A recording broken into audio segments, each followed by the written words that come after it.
Kasih karunia dan damai sejahtera dari Allah Bapa kita dan dari anaknya Tuhan Yesus Kristus menyertai kamu sekalian. Amin. Shalom saudara-saudari, sahabatku semua di dalam nama Tuhan Yesus. Firman Tuhan yang menyapa kita hari ini, hari Jumat tanggal 26 Januari 2024, tertulis di dalam surat Roma pasal 13 ayat 14. Mari sahabatku semua, kita simak dan renungkan firman Tuhan yang menjadi kekuatan dan inspirasi untuk menjalani hari ini demikian. Tetapi kenakanlah Tuhan Yesus Kristus sebagai perlengkapan senjata terang, dan janganlah merawat tubuhmu untuk memuaskan keinginannya.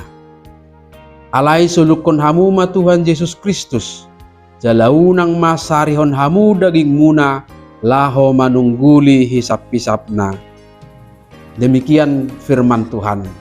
Sahabatku semua di dalam nama Tuhan Yesus, ujian terbesar bagi iman kita sebagai pengikut Kristus adalah melawan hawa nafsu dan keinginan daging. Secara sederhana, saya menggambarkan keadaan kita ibarat seorang yang sudah sembuh dari penyakit, tetapi masih memiliki pantangan makanan dan minuman yang dapat memicu penyakit itu kambuh lagi kalau dikonsumsi. Dapat kita bayangkan ketika ada makanan enak dan lezat disuguhkan kepada kita, tetapi kita tidak boleh mengkonsumsinya untuk menjaga kesehatan kita tetap baik.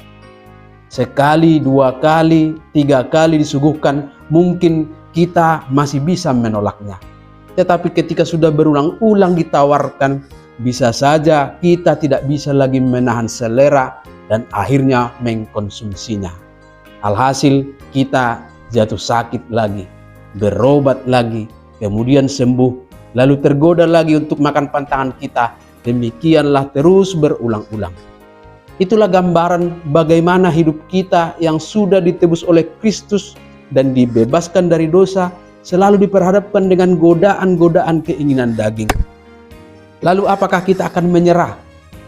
Kalau kita menyerah, kita sudah menyia-nyiakan kasih Tuhan lewat penebusan Kristus. Oleh sebab itulah Paulus mengajak kita untuk terus-menerus berjuang dengan mengenakan Tuhan Yesus Kristus sebagai perlengkapan senjata terang. Mengenakan Kristus sebagai perlengkapan senjata terang menggambarkan usaha kita untuk tetap mencari perlindungan rohani dan tetap memelihara hubungan kita dengan Kristus yang mencakup pengetahuan tentang firman-Nya, tentang kebenaran, tentang kekudusan dan kasih-Nya yang menjadi dasar bagi hidup kita. Ketika kita berusaha hidup benar, berusaha hidup kudus lewat kebenaran firman-Nya, maka kita sudah mengabdikan hidup kita kepada kehendak Tuhan dan dipastikan akan dapat menjalani dan menata hidup sebagaimana ajakan Paulus dalam Roma 13 ayat 13. Marilah kita hidup dengan sopan seperti pada siang hari. Jangan dalam pesta pora dan kemabukan. Jangan dalam percabulan dan hawa nafsu. Jangan dalam perselisihan dan iri hati.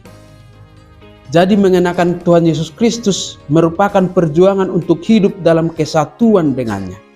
Bukan hanya sebatas pemahaman, tetapi sebuah komitmen yang nyata dalam tindakan sehari-hari. Sahabatku semua, mari kita renungkan pesan firman Tuhan hari ini yang mengajak kita untuk mempertimbangkan bagaimana kita menjalani hidup kita sehari-hari. Apakah kita hidup dalam kesatuan dengan Kristus, menolak keinginan daging, dan berkomitmen untuk mengikuti kehendak Allah? Kiranya Roh Kudus menolong kita untuk hidup seturut dengan firman-Nya. Amin. Selamat beraktivitas, Tuhan memberkati.